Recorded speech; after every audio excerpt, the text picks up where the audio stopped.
하나님의 말씀 보겠습니다. 에베소서 말씀입니다. 에베소서 2장 21절로 22절, 이제 에베소서 2장은 오늘로서 이제 끝납니다. 에베소서 2장 21절로 22절까지.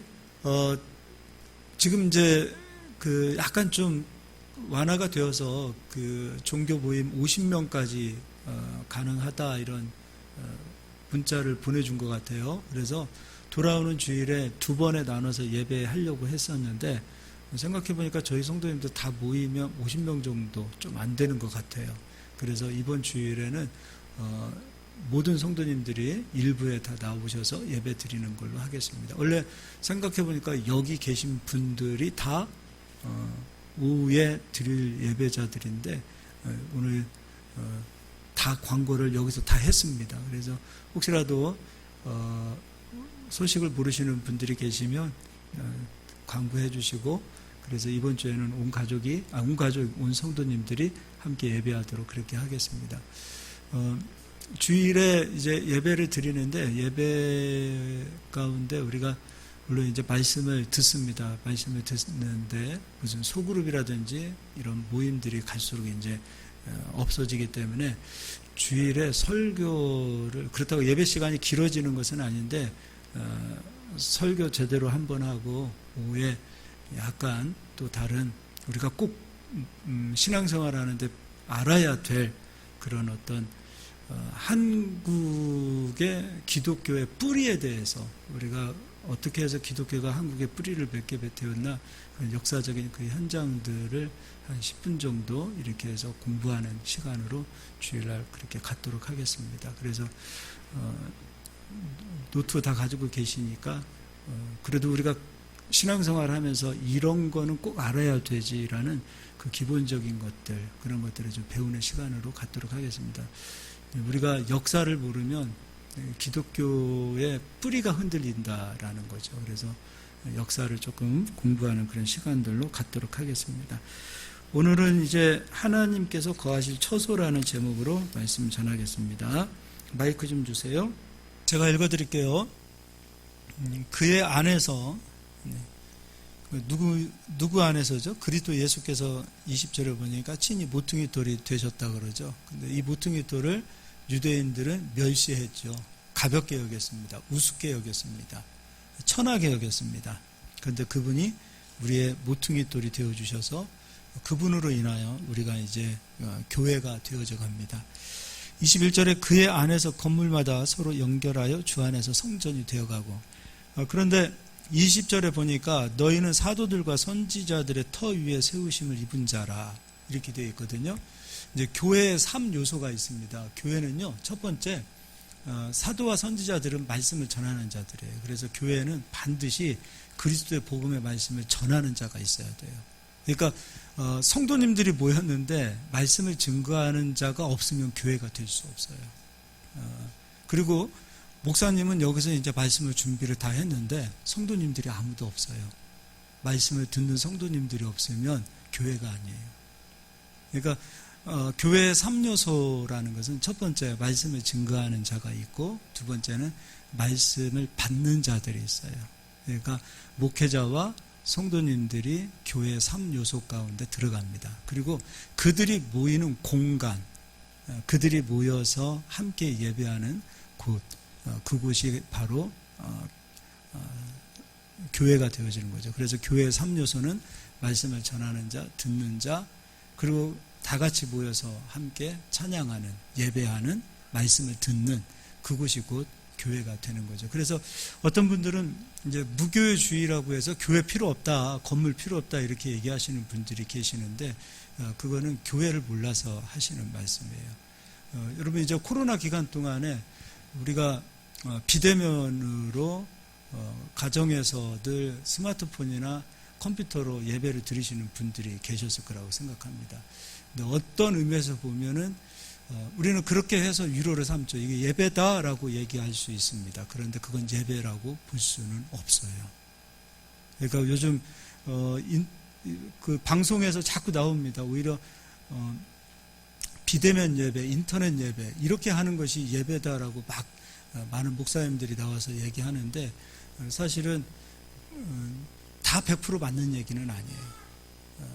그런 부분에서 이 예배와 교회와 그리고 성도와의 이 관계를 놓고 보면 어떤 면에서 보면은 그리스도는 모이기에 힘쓰게 하는 일을 하시고 또 사단의 역사는 언제나 패하게 하는, 모임을 패하게 하는 역사를 이루었던 거죠. 그래서 너희는 마지막 때 모이기를 힘쓰라 라고 했는데 오히려 거꾸로 지금은 모이기에 힘쓰지 못하는 그런 시대에 와 있다고 봅니다. 그래서 몇 명이 됐든 어떤 장소가 되었든 그리스도의 이름을 가지고 모이는 곳, 모여서 함께 그리스도를 찬양하고 높일 수 있는 그런 곳이 바로 교회라는 거죠. 그래서 북한에도 교회가 있잖아요. 지하교회가 있는데 그곳에서는 뭐 우리가 말하는 지하교회라고도 얘기할 수 있지만 그곳의 아픔은 말씀을 전하는 사도라기보다는 말씀을 전하는 목회자들이 없다라는 거예요. 자기들끼리 돌아가면서 성경 읽고 숨지겨서 찬양하고 이렇게 하는데 그런 요소도 안타까운 거죠. 온전한 교회로서의 회복이 되지 못한 거죠. 그래서 북한 교회도 온전한 회복을 위해서 우리가 이 3요소가 갖춰져야 된다는 거죠. 그러니까 우리가 이제 이런 부분, 첫 번째 말씀을 전하는 자, 두 번째 말씀을 듣는 자, 말씀을 받는 자, 세 번째 말씀을 전하고 말씀을 받는 자들이 함께 모이는 공간이 곧 교회다라고 놓고 보면 됩니다. 이거를 기억해 주시고요. 그 다음에 이제 21절에 그의 안에서 건물마다 서로 연결하여 주 안에서 성전이 되어가고 너희도 성령 안에서 하나님이 거하실 처소가 되기 위하여 그리스도 예수 안에서 함께 지어져 가느니라.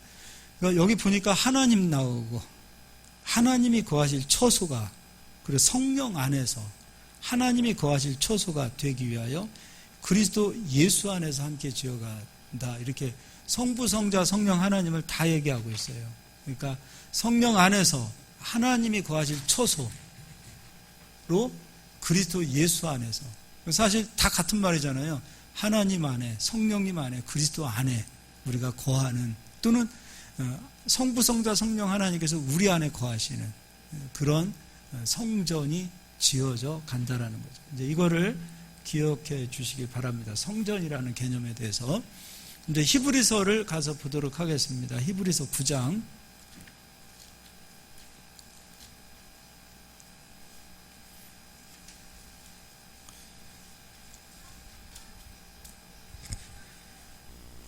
히브리서 9장 제가 읽어드릴게요. 첫 언약에도 섬기는 예법과 세상에 속한 성소가 있더라.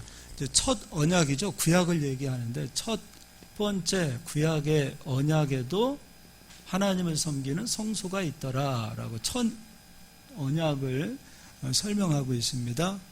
그리고 두 번째, 예비한 첫 장막이 있고 그 안에 등잔대와 상과 진설병이 있으니 이는 성소라 일컫고, 또 둘째 휘장 뒤에 있는 장막을 지성소라 일컫나니 금향로와 사면을 금으로 싼 언약궤가 있고, 무엇이 있다고요?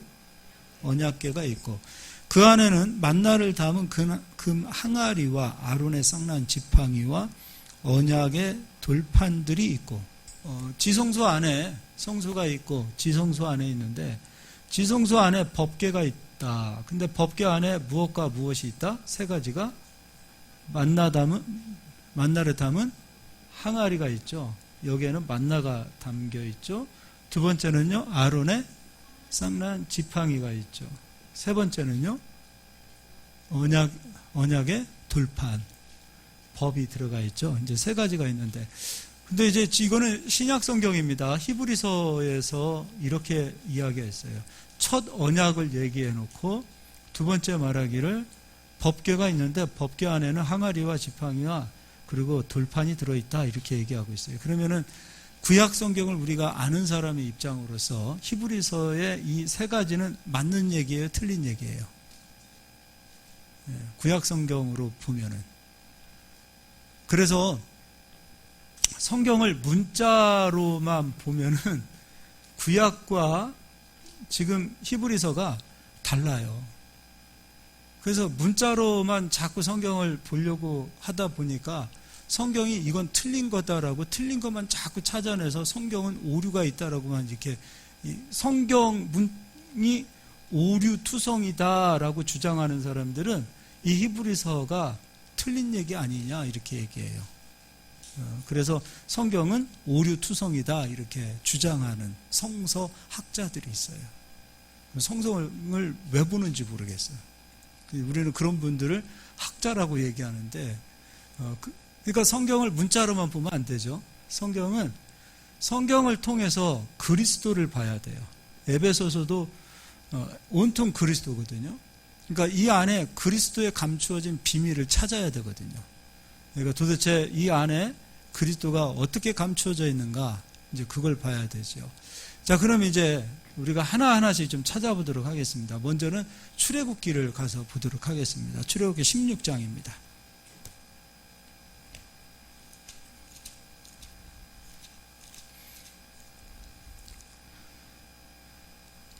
출애굽기 16장 거기가 33절 읽어드릴게요. 또 모세가 아론에게 이르되 항아리를 가져다가 그 속에 만나 한 오멜을 담아 여호와 앞에 두어 너희 되도록 간수하라. 여호와 앞에 둔다는 거죠. 근데 그 앞이 어디인가? 아론이 여호와께서 모세에게 명령하신 대로 그것을 어디 앞에 두었어요? 증거판이 뭐예요? 법궤 앞에 두어 간수하였고. 그러면은 지성소 히브리서에서는 법궤 안에 만나 담은 항아리가 법궤 안에 들어가 있다 이렇게 이야기하고 있는데 출애굽기에 보니까 이 항아리는 만나 담은 항아리는 지성소 법궤 앞에 항아리가 놓여 있다 이렇게 되어져 있어요. 그럼 이제 아론의 쌍난 지팡이는 어떻게 되어 있는가? 민수기 가서 보도록 할게요. 민수기 17장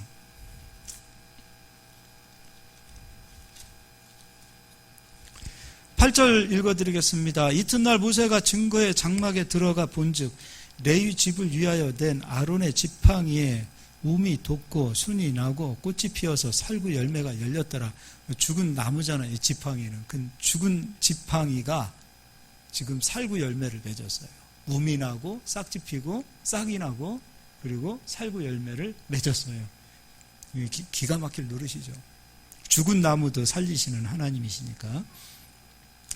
모세가 그 지팡이 전부를 여호와 앞에서 이스라엘 모든 자손에게로 가져오매 그들이 보고 각각 자기 지팡이를 집어들었더라. 여호와께서 또 모세에게 이르시되 아론의 지팡이는 어디 앞으로? 증거궤 앞으로 도로 가져다가 거기 간직하여. 그러니까 법궤 안에 들어가는 거예요? 앞에 놓은 거예요? 앞에 놓아진 거죠. 거기 간직하여 반역한 자에 대한 표징이 되게 하여 그들로 내게 대한 원망을 그치고 죽지 않게 할지니라. 마찬가지로 아론의 쌍난 지팡이도 법궤 앞에 놓여지게 되는 거죠. 그럼 법궤 안에는 구약 성경에는 무엇이 들어가 있어야 되는가? 거기도 이제 출애굽기를 다시 앞으로 가서 보겠습니다. 출애굽기 25장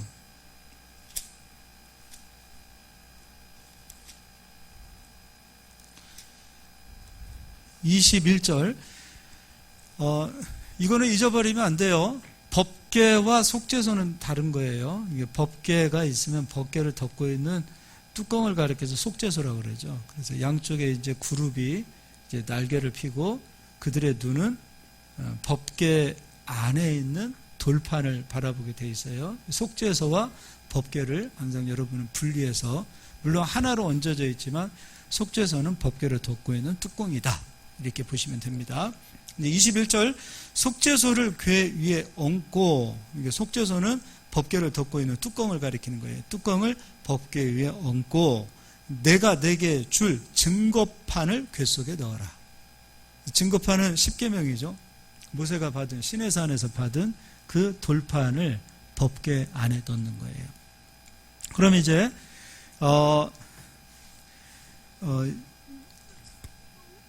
나중에 이제 솔로몬이 성전을 짓습니다. 솔로몬이 성전을 짓고 나서 그때도 마찬가지로 지성소를 만들죠. 그때 이제 법궤를 이제 열어봅니다. 열어볼 때에 법궤 안에 뭐가 들어가 있는가, 그것도 한번 보도록 하겠습니다. 거기가 이제 열왕기 상입니다. 열왕기상 8장 보도록 하겠습니다.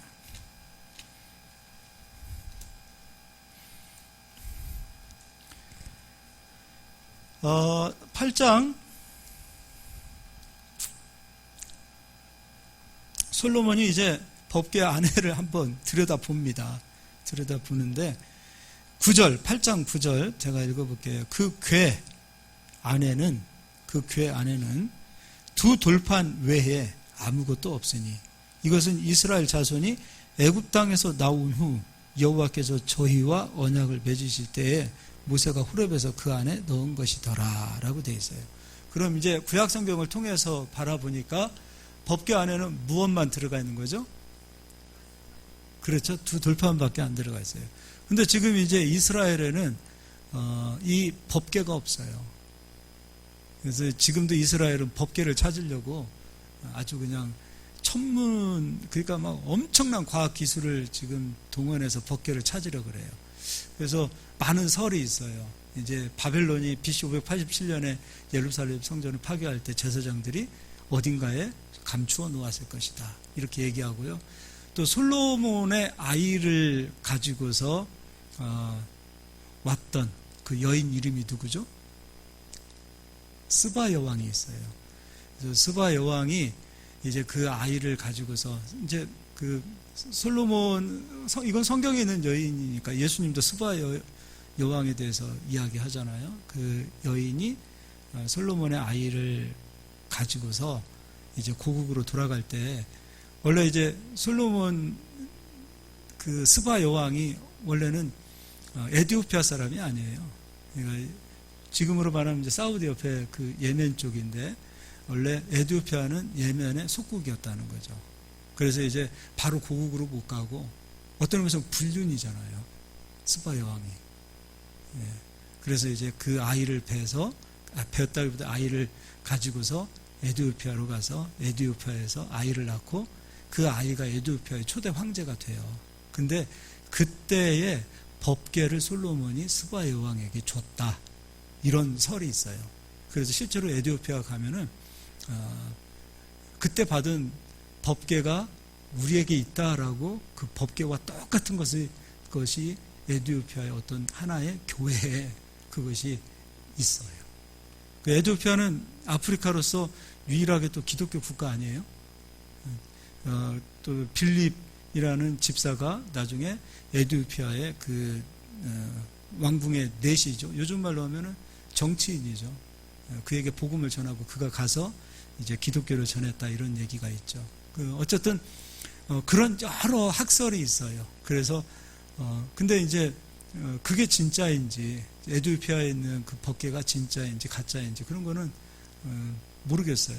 어느 게 진짜인지 가짜인지. 그러나 진짜의 법궤는 이제 하나님이 보실 때 진짜 법궤는 어디로 갔는지 이제 여러분들이 그거를 좀 생각해 보셔야 될 거라고 봅니다. 자, 그럼 이제 우리가 이제 어디 말씀을 좀 볼까요? 예레미야 31장을 가서 좀 보도록 하겠습니다. 하나님께서는 왜 법궤를 하나님께서 안 찾게 하시는지 그걸 한번 생각해 봐야 될 것 같아요.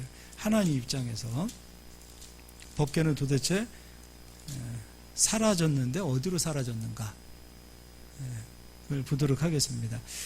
예레미야 31장 31절, 여호와의 말씀이니라. 보라, 날이 이르리니 내가 이스라엘 집과 유다 집에 새 언약을 맺으리라. 그럼 이제 첫 언약은 옛 언약이 되는 거죠. 그러면 이제 새 언약은 옛 언약이 되지 않아요. 구약의 언약이 아니라 이제 신약에서 하나님께서 새 언약을 맺으신다는 거죠. 그러면은 새 언약이 아닌 옛 언약은 법궤 속에 성소, 지성소 되어 있으면 그 안에 있는 법궤 안에 돌판을 넣었던 거죠.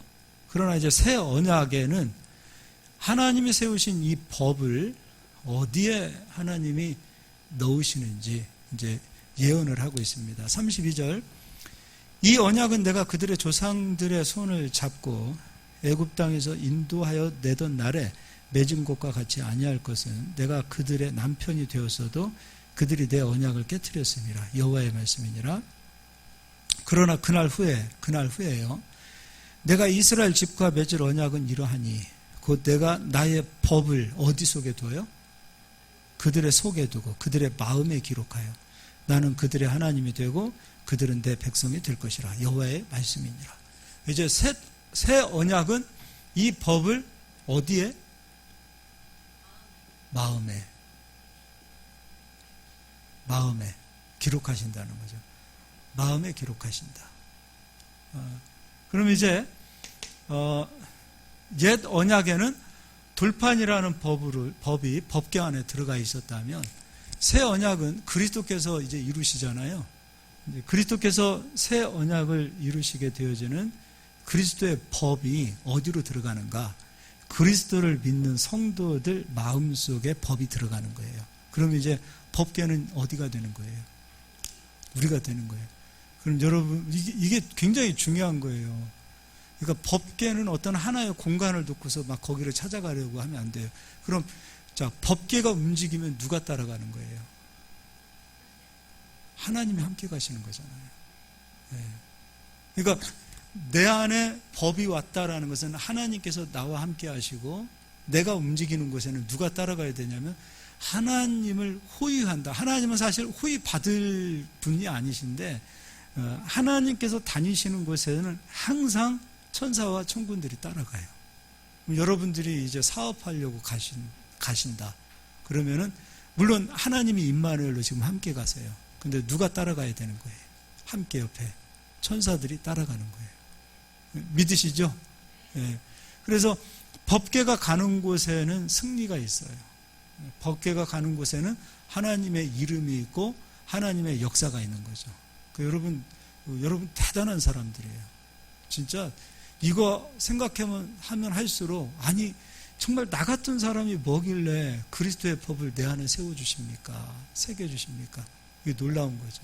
그럼 이제 예전에는 구약시대에는 법이 법궤 안에 들어갔다라는 것은 이제 돌판이 십계명이 법궤 안에 들어갔다라는 것은 구약시대에는 십계명은 하나님의 뜻입니다. 또 하나님의 명령이죠. 하나님의 뜻입니다. 그러면 구약시대에는 성부 하나님의 뜻만이 이스라엘에게 있었다라고 듣고 보면 됩니다. 그래서 하나님의 뜻이 이스라엘과 함께 하셨다는 것은 실질적으로 성부 하나님만이 이스라엘에게서 함께하고 계셨다 이렇게 듣고 볼 수 있어요. 그런데 이제 신약시대에 약속대로 예수님께서 인간의 몸을 입고 이 땅에 오셔서 우리 모든 죄를 짊어지고 그 죄값으로 십자가에서 죽어주셨어요. 근데 이때는 우리 하나님은 성부, 성자, 성령의 하나님이시잖아요. 성부 하나님, 오늘 에베소서 우리가 읽었던 성자 하나님, 그리고 성령 하나님. 우리가 이 성부, 성령 하나님을 삼위일체 하나님이시라고 우리가 이야기를 하는데 그 삼위일체 하나님이 구약시대에는 성부 하나님만이 이스라엘과 함께 하셨다면 이제 그리스도의 법을 받은 자들은 성부 하나님뿐만 아니라 성자 예수님, 성령 하나님이 우리와 함께 하세요. 네. 이제는 성부, 성자, 성령 하나님께서 같이 하시는 거예요. 그러면 만나는 예수님께서는 나는 떡으로 이 세상에 왔다. 나는 사람을 살리는 생명의 떡으로 오셨다 그랬어요. 그러면 만나는 성자 예수님을 말씀하시는 거죠. 그럼 이제 요한복음 7장에 그날에 생수의 강이 흘러 넘치리라. 그래서 우리에게 생수가 우리 배에서부터 흘러 넘치게 되는데 그 생수는 우리가 받을 성령을 말씀하고 계세요. 성령은 죽은 살구나무도 생명을 넣어서 생명을 넣는 것처럼 죽어있는 우리들의 심령을 살려서 우리의 생명을 불어넣어 주시는 분이 바로 성령 하나님이시죠. 아론의 쌍난 지팡이는 구약시대에는 법궤 앞에 놓였다면 신약시대는 성령 하나님은 이제 우리 마음에 들어와 계시고 성자 예수님도 우리 안에 계시고 우리가 그리스도께서 이루어 놓으신 아버지의 법을 믿는다라는 것은 이제 성부, 성자, 성령 하나님이 다 우리 안에 거하시는 줄 믿으시길 바랍니다. 할렐루야. 이거 얼마나 기가 막힙니까? 하나님이 거하실 처소가 되어지는데 여기서 하나님이 거하실 처소는 성부, 성자, 성령 하나님이 다 오시는 거예요. 그럼 이제 예수님은 아버지의 뜻을 이루기 위하여 십자가에서 죽어주셨잖아요. 자기 뜻대로 죽은 게 아니라 아버지 뜻대로 아버지 뜻을 이루기 위하여 예수님은 십자가에 죽어주셨어요. 그러니까 예수님께서 십자가에서 죽어주신 그 십자가의 도는 사실상 아버지의 뜻이에요. 예수님께서 십자가의 도를 완성하셨어요. 우리가 완성하는 거 아니에요. 완성. 우리가 완성하고 우리가 이룬다가 아니에요. 완성하신 예수 그리스도 그 십자가의 도는 완전하죠. 그래서 사도 바울은 고린도전서에 십자가의 도가 멸망하는 자에게 미련하게 보이고 구원을 얻는 우리에게는 하나님의 능력이다라고 얘기했어요. 그럼 이제 그 십자가의 도가 우리 안에 와 있을 때 성령 하나님은 우리를 성전 삼으시고 그 십자가의 도를 성령 하나님은 성취해 가시는 거예요. 그럼 성취해 나갈 때 어떤 현상이 나타나는가? 죽었던 강이 우리를 통해서 살아나고. 여러분, 제가 그 돈도 피조물이라고 그랬죠? 돈이 피조물이에요. 우리는 이제 돈은 악한 것이다 뭐 이렇게 얘기하는데 그렇지 않아요. 돈 피조물입니다. 이사야 60장에도 분명히 이방인의 재물이 그리스도를 믿는 새 언약을 받은 자들에게 이방인의 재물이 온다 그랬단 말이에요. 그럼 이게 아버지 뜻 아닙니까? 근데 우리는 돈이 메마른 살구나무처럼 지팡이처럼 돈이 메말랐다. 우리가 돈이 씨가 말랐다 이런 표현들을 많이 하잖아요. 사실 우리말이 참 기가 막혀요. 돈이 씨가 말랐다. 그 메말라 있는 그 물질 세계도 성령께서 성취해 가시게 되어질 때 거기에 싹이 나고 um이 나고 열매를 맺는 거예요. 생명이 부어지는 거예요. 여러분 가정에 돈이 생명이 있는 열매로 나타나실 수 있기를 바랍니다. 할렐루야. 이게 성령의 역사라는 거죠. 그러니까 메마른 육체가 살아나고 메마른 정신세계가 죽어있던 정신세계가 살아나는 역사. 그래서 성령을 받으면 지혜로워지고 총명해지고 성령을 받으면 어딘지 모르게 총기가 있어야 된다는 거죠. 그러니까 생기가 살아나는 거예요. 그러니까 강줄기도요. 물도 마찬가지죠. 생수가 계속해서 터져야 되고 흐르는 강이 어디서부터인가 강이 막히면 안 되잖아요. 계속해서 흘러가야 되는 것처럼 성령의 역사는 바로 이러한 역사가 나타나는 거죠. 이제 그것도 요한복음 7장은 한번 그래도 찾아가서 읽어보도록 하겠습니다. 요한복음 7장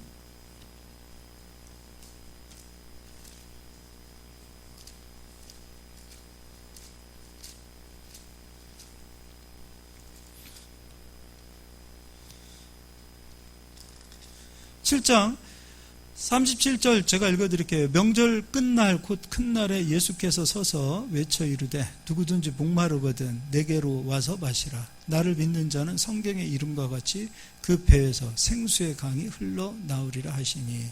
말라있는 것들이 뭐냐 이거죠. 도대체 우리 가문에 또 내 삶에 뭔가 이렇게 말라있는 것, 이게 정말 막 기근을 겪고 있는 그런 것들이 무엇이냐 이거예요.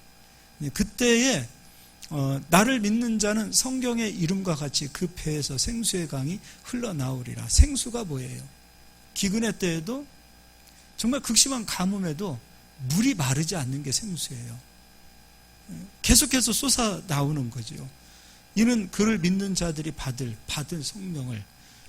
구약시대에는 성령이 임하셨다라는 말을 할 수 없어요. 그러나 이제 우리에게 임하신 성령님은 보혜사 성령님이세요. 우리에게서 떠나지 않는 성령님으로 우리 안에 거하시는 거죠. 그 성령께서 우리 안에 거하셔서 이는 그를 믿는 자들이 받을 성령을 가리켜 말씀하신 것이라. 예수께서 아직 영광을 받지 아니하셨으므로 성령이 아직 그들에게 계시지 아니하시더라. 그럼 성령은 언제 받는 거예요? 그리스도께서 십자가에서 죽으시고 부활하셨다라는 것을 믿어야 성령이 임하시는 거죠.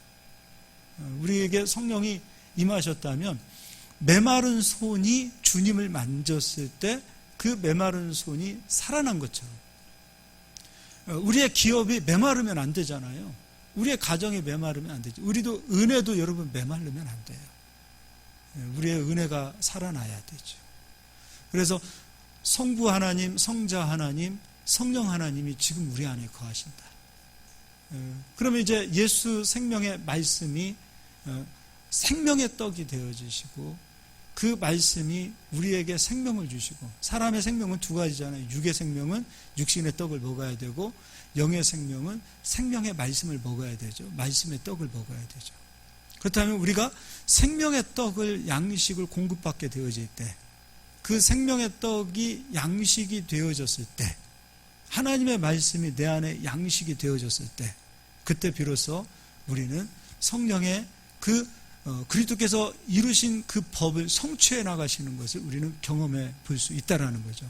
그것을 믿으실 수 있기를 바랍니다.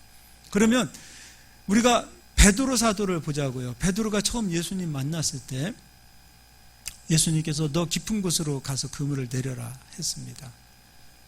그러면 우리가 해야 될 일은 무엇인가? 우리가 해야 될 일은 주님 말씀에 순종하고 가는 거예요. 그럴 때 그리스도의 법이 성취되어져 가는 거예요. 그러면 깊은 곳으로 갔을 때, 지금 우리 입장을 놓고 보면 우리가 깊은 곳을 향하여 가게 되어진다면 지금 우리는 누구와 함께 가는 거예요?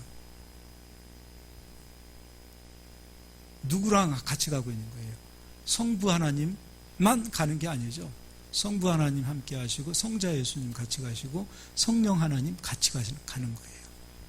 그럼 주님의 말씀이 너 거기서 그물을 던져라 했을 때 그물을 던지는 거죠. 그런데 여기서 중요한 것은, 깊은 곳은 베드로의 마음에 있는, 내가 생각했을 때 저 정도가 깊은 곳이야. 그럼 거기로 가는 거예요. 예수님께서 정확하게 나침판으로 어디 그렇게 보내지 아니하고, 깊은 곳으로 가면 베드로 생각 가운데 이쯤이 깊은 곳이야 하고서 가서 그물을 내리면, 그 그물을 내리는 일은 베드로가 했지만 그 그물에 고기 잡히는 일은 누가 하셔야 되냐면 하나님이 하셔야 된다는 거죠. 우리가 할 수 있는 일이 바로 순종하는 일이라면, 순종 이후에 열매로 역사하시는 분이 바로 하나님이시라는 거죠. 우리가 이거를 잘 깨달으셔서 하나님의 거하실 처소가 되어 하나님께서 주시는 열매를 누린다. 그러면 이제 우리는 그 그물에 고기가 잡혔다. 그럼 그 고기를 돈으로 바꿔보자고요. 순종하고 그물을 내렸더니 그 그물 안에 돈이 가득 잡히더라. 이게 되어지는 거죠. 이제 로마서도 한번 가서 보도록 하겠습니다. 로마서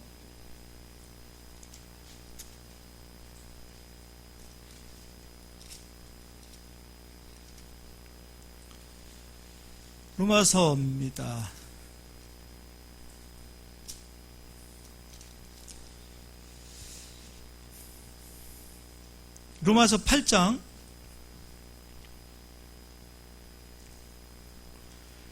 32절. 자기 아들을 아끼지 아니하시고 우리 모든 사람을 위하여 내주신 이가 어찌 그 아들과 함께 모든 것을 우리에게 주시지 아니하겠느냐. 지금 자기 아들을 아끼지 않고 우리에게 내어주셨어요. 그래서 이제는 우리가 옛 언약이 아니라 새 언약을 따르는 자가 됐어요. 그러면은 아버지는 모든 것을 아끼지 않고 주시는 분이 아버지시지요. 믿으시지요? 그러면 우리 하나님을 보자고요. 이제 우리가 하나님을 조금 이제 우리가 하나님을 평가한다는 게 좀 그렇지만 달리 할 말이 없으니까 좀 그렇습니다. 우리 하나님을 조금만 한번 평가해 봅시다. 하나님은 이 세상 환경에 붙들리는 분일까요? 하나님은 마귀에게 제한을 받으실까요? 이 세상 시간 속에 하나님이 어떤 제약을 받으실까요? 아니면 이 세상이라는 공간 속에 하나님께서 묶여 있을 수 있을까요? 우리 하나님은 무수부지 하나님이세요. 그 전지전능하신 하나님이세요. 근데 우리는 이 세상을 살아가는 날 동안에 마치 우리 눈에, 육신의 눈에 보이는 이 세상은 하나님이 보이지 않고 이 세상이 보이기 때문에 자꾸 이 세상의 기준으로 우리 지금 현실에 처해진 환경을 판단하려고 하는 모습들이 있어요. 그럼 그때 우리가 해야 될 일은 내 육신의 눈이, 그러니까 우리 육신의 눈이 주일날 설교에도 거치는 돌, 예수께서 우리의 거치는 돌이라고 했는데, 우리 육신의 눈에 이 세상을 바라보고자 하는 우리 육신의 눈이 그리스도로 인하여 깨지고 부서지고 변화되어져야 돼요. 그러니까 우리의 시선이 세상의 기준으로, 세상의 방법대로, 세상대로 판단할 것이 아니라 내 시선이 그리스도의 눈으로, 하나님의 마음으로 이 세상을 좀 바라볼 수 있는 그런 눈들이 좀 열려야 돼요. 그러니까 이 감겼던 눈들이 조금 열려야 된다는 거죠. 세상을 할 수만 있으면 우리가 앉아서 말씀을 묵상할 때 묵상하는 것으로 끝나는 것이 아니라 그냥 성경이 좋다라고 문자적인 것으로만 끝나지 말고 그 말씀을 하나님의 관점에서 내가 자꾸 보려고 해보세요. 그리고 그 말씀을 내 환경에 맞게 말씀으로 내 환경을 자꾸 묵상해 보시기 바랍니다. 지금 사방이 지금 막혀 있어요. 막혀 있는데 육신의 눈으로 그 사방에 막혀 있는 것만 보려고 하지 마시고 하나님의 눈으로 이 관점을 한번 바라보세요. 그래야 피할 길이 생기는 거예요. 그러니까 시편의 고백은 사실 다윗이 거의 다가 사방이 우겨싸움을 당하는 그런 막 극적인 순간들을 경험하거든요. 근데 다윗의 고백은 뭐냐면 이 상황에서도 하나님이 보이는 거예요. 그러니까 하나님의 관점으로 지금 현실을 바라보고 하나님의 관점으로 내게 처한 이 모든 상황을 바라보는 그런 마음과 그런 눈을 가졌다는 거죠. 그것이 고백되어져야 된다는 거예요. 그래서 우리는 끊임없이 그러한 눈을 가져야 되고 그러한 시선으로, 하나님의 관점과 시선으로 우리 입술의 고백이 되어져야 돼요. 그래서 그 고백을 하나님은 기도로 받으시고 찬양으로 받으시는 거예요. 우리가 기도를 얘기하니까 우리 관점에서 막 육신적인 그런 기도만을 얘기하는데 진짜 받으시길 원하시는 기도는 우리 입술에서 아버지의 마음으로 고백되어지는 그런 고백들을 아버지가 찬송으로 받으시는 거예요. 이게 바로 시편이에요. 우리가 이런 고백들을 좀 여러분 많이 해드렸으면 좋겠어요.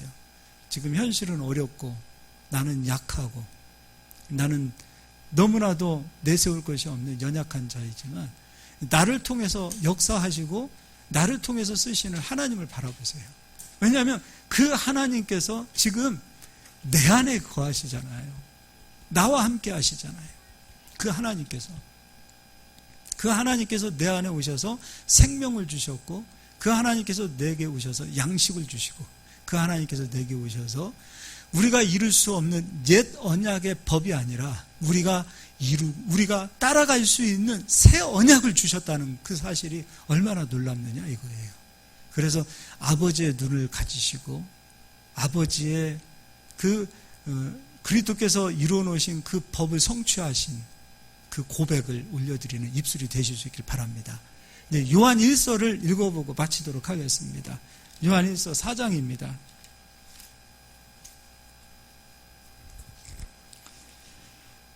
4장 16절에 하나님이 우리를 사랑하시는 사랑을 우리가 알고 믿었노니 하나님은 사랑이시라. 사랑 안에 거하는 자는 하나님 안에 거하고 하나님도 그의 안에 거하시느니라. 그러니까 아버지가 내 안에만 오셨다가 아니라 내가 아버지 안에도 들어가 있는 거예요. 넓은 의미에서는 우리가 아버지 안에 들어가 있어요. 좁은 의미에서는 아버지가 우리 안에 들어와 계시는 거예요. 하나님께서 우리 안에 들어오시는 거예요. 이로써 사랑이 우리 안에 온전히 이루어진 것은 우리로 심판날에 담대함을 가지게 하려 함이니, 담대함을 가지라는 겁니다. 지금 우리가 이런 날 살고 있잖아요. 여러분, 계시록 마지막에 어떤 말씀이 있냐면, 거룩한 사람은 계속 거룩할 것이요 부정한 사람은 계속 부정하게 될 거다라고 그랬어요. 그러니까 하나님께서 마지막 되면은 복음의 문을 닫아버리십니다. 지금 우리가 그런 시대에 살고 있어요. 진짜 그런 시대에 살고 있어요.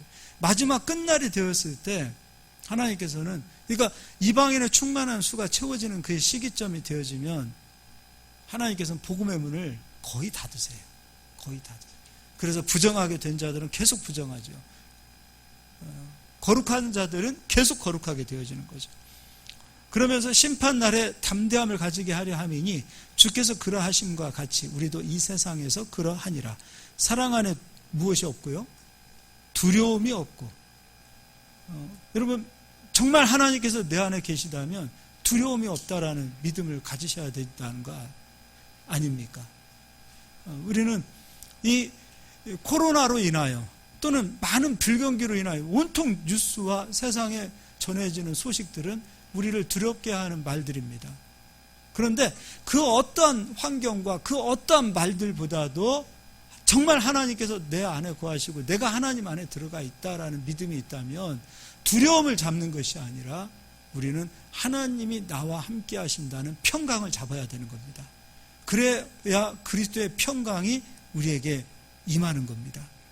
사랑 안에 두려움이 없고 온전한 사랑이 두려움을 내쫓나니. 온전한 사랑이 뭡니까? 지금 아까 얘기했죠. 하나님이 너희 안에 거하시고 너희가 하나님 안에 거한다. 이게 하나님의 온전한 사랑 아닙니까? 그 사랑을 내가 믿고 있고 그 사랑을 받았다면 그 사랑이 두려움을 내쫓는다는 거예요. 내가 정말 하나님 안에 있고 하나님이 정말 내 안에 거하시다는 그 사랑을 가지고 있는 믿음이 있다면 그 사랑이 두려움을 내쫓는다는 거예요. 그러니까 여러분 두려움이 생명을 끊어요. 여기서 두려움이라는 것은 그냥 우리 내면에 있는 두려움뿐만 아니라 두려움은 두려움의 영들이 찾아와서 역사하는 거예요. 우리가 욥도 그렇잖아요. 내가 두려워하는 것들이 내게 미쳤다라고 얘기했어요. 두려워하는 것들을 사단이 정확하게 보고 그가 두려워하는 것이 그 몸에 미치게 하고 그 삶에 미치게 한 거예요. 그렇다면 우리가 정말 이 마지막 때 심판날에 담대한 마음을 가지고 살아가기 위해서는 정말로 어떠한 환경과 어떠한 현실이 부딪힌다 하더라도 내가 아버지 안에, 아버지가 내 안에 있다라는 그 사랑 안에 거하실 수 있기를 바랍니다. 그 사랑이 두려움을 내쫓는다는 거죠. 할렐루야! 이 은혜가 있기를 바랍니다. 그러면 두려움에는 형벌이 있습니다. 두려워하는 자는 사랑 안에서 온전히 이루지 못하였느니라 라고 되어 있습니다. 자, 그러면 이제 요한일서 5장 18절도 이 말씀이 있습니다. 하나님께로부터 난 자는 다 범죄하지 아니하는 줄을 우리가 아노라. 하나님께로부터 나신 자가 그를 지키시며 하나님께로부터 난 자는 다 범죄하지 않는다. 아까 새 언약에 대해서 설명했습니다. 하나님께로부터 난 자는 범죄하지 않는다. 근데 우리가 죄를 져요, 안 져요? 근데 우리가 아버지께로 났는데 왜 죄를 짓고 있음에도 불구하고 하나님께로 난 자는 죄를 범하지 않는다 그랬어요. 그럼 요한 1서 기록한 사도 요한은 하나님의 법을 몰라서 이런 얘기했을까요? 법은 같아야 되잖아요. 그리스도의 법은 같아야 되잖아요. 그러면 요한 1서를 기록한 사도 요한은 도대체 어떤 기준에서 하나님께로부터 난 자는 죄를 짓지 않는다라고 말할 수 있는지를 보자고요. 여러분도요, 이 법이 정말로 마음속에 있다면, 이 이루신 그 법이 마음속에 있다면 두려움은 떠나게 돼 있어요. 자, 읽어보자고요. 그 새 언약입니다. 히브리서, 여기다 기록 잠깐 5장을 놓고 히브리서 10장입니다.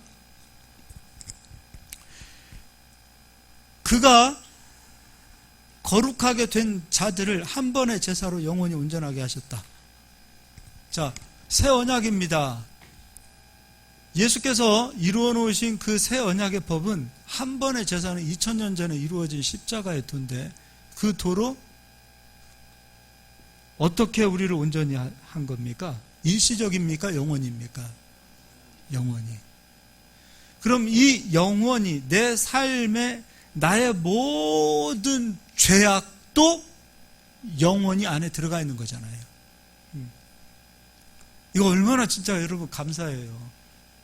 또 15절 또한 성령이 우리에게 증언하시되 주께서 이루시되, 이거 예레미야 아까 31장 그 법입니다. 주께서 이루시되 그날 후로는 그들과 맺을 언약이 이것이라 하시고 내 법을 그들의 마음에 두고 그들의 생각에 기록하리라 하신 후에, 이제 그리스도의 법이 우리 안에 이루어졌을 때 성부, 성자, 성령 하나님께서 이제 우리 안에 와 계시는 거예요. 그럼 이제 그 법이 우리 마음과 우리 생각에 기록되어졌어요. 그러면 기억해야 되겠죠? 우리의 마음에 기록되어졌다면. 우리는 그 법을 지워버리면 안 되잖아요. 잊어버리면 안 되잖아요. 자, 그러면 17절입니다. 그 법 안에 또 그들의 죄와 그들의 불법을 하나님께서는 기억하신대요, 안 하신대요? 안 하신대요. 그리고 18절, 이것들을 사하셨은즉 다시 죄를 위하여 제사 드릴 것이 없느니라.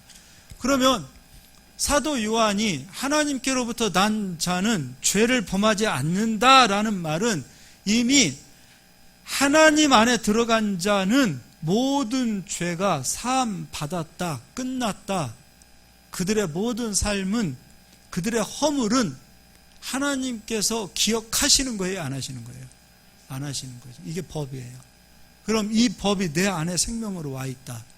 그러면 우리 마음에 죄는 결과는 두려움을 가져오잖아요. 그럼 이 죄가 예수님으로 인하여 끝났다라는 믿음을 가지고 사는 자들의 마음은 죄로 인하여 두려움이 심겨지면 되는 거예요, 안 되는 거예요?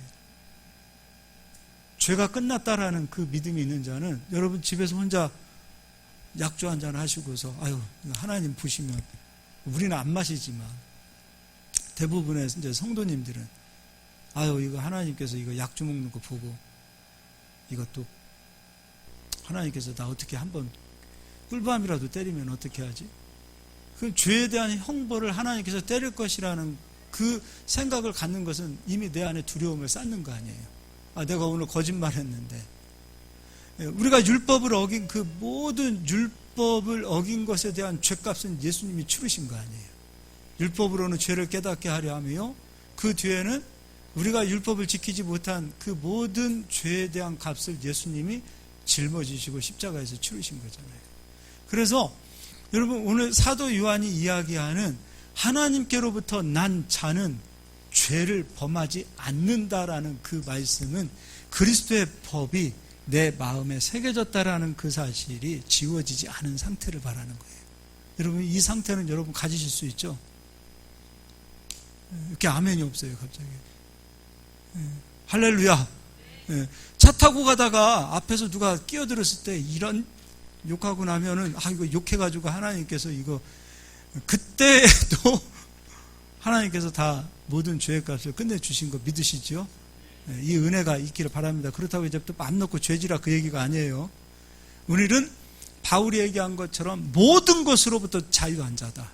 그러나 이 자유가 누군가에게 그리스도를 멀어지게 하는 일이라면 난 이 자유를 나는 버려버리고 나는 오히려 묶이는 자로 살고 오히려 노예가 돼서 살겠다라는 그 바울의 고백처럼 우리도 그렇게 살 수 있기를 바랍니다. 그런 은혜가 있기를 바라요. 다시 요한 1서를 가서 보도록 하겠습니다.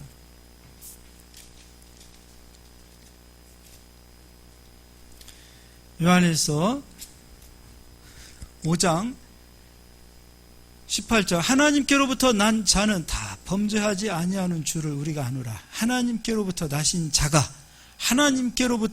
자가 그리스도가 그를 지키심에 악한 자가 그를 만진대요? 못 만진대요? 못 만진다. 그럼 우리가 해야 될 일은 하나님 사랑 안에 거하는 거죠. 사랑 안에 거하실 수 있기를 바랍니다. 그 사랑 안에 거하세요. 하나님은 절대 우리 꾸짖지 않으세요. 근데 예수님이 여러분 그 사복음서에서 오셔가지고 짜증내고 막 꾸짖고 막 하신 적 있을까요? 이 자식들 막 하면서 막 데려다가 막 너 막 막 정신 똑바로 안 차려? 그래서 막 얼차려 주고 막 혼내고 그런 적이 있나요? 있어요. 근데 언제 바리새인들에게 자기 의로 사는 자들에게 진짜 정확하네요. 자기 의로 사는 자들에게는 예수님이 화도 내시고 짜증도 내시고 또 혼도 내셨어요. 그러나 그런 대부분의 예수님의 사역은 혼내기 위해서 이 땅에 오시지 않았어요. 우리 하나님의 사랑을 우리가 좀 크게 바라보실 수 있기 바랍니다. 우리가 사는 동안에 우리 예수님은 우리를 책망하지 않으세요. 우리 야단치지 않으세요. 가급적이면 매 안 드세요. 그런데 그분이 우리에게 걸림돌로 역사하실 때는 언제냐면 내 의가 살아날 때, 자꾸 십자가의 도 그리스도의 의를 잡지 않고 내 의로 살고자 할 때, 내가 바리새인의 의로 다시 막 바리새인의 기질을 가지고 살려고 할 때, 그때 예수님께서는 그때 책망하시지, 그때 혼을 내시지 절대로 우리 혼내시는 분 아니시라는 거예요. 우리 하나님의 사랑을 크게 잡읍시다. 그 사랑 안에 거하고 그가 우리를 지키심에 악한 자가 우리를 절대 만질 수 없다. 두려움은 형벌이 따라온다 그랬어요.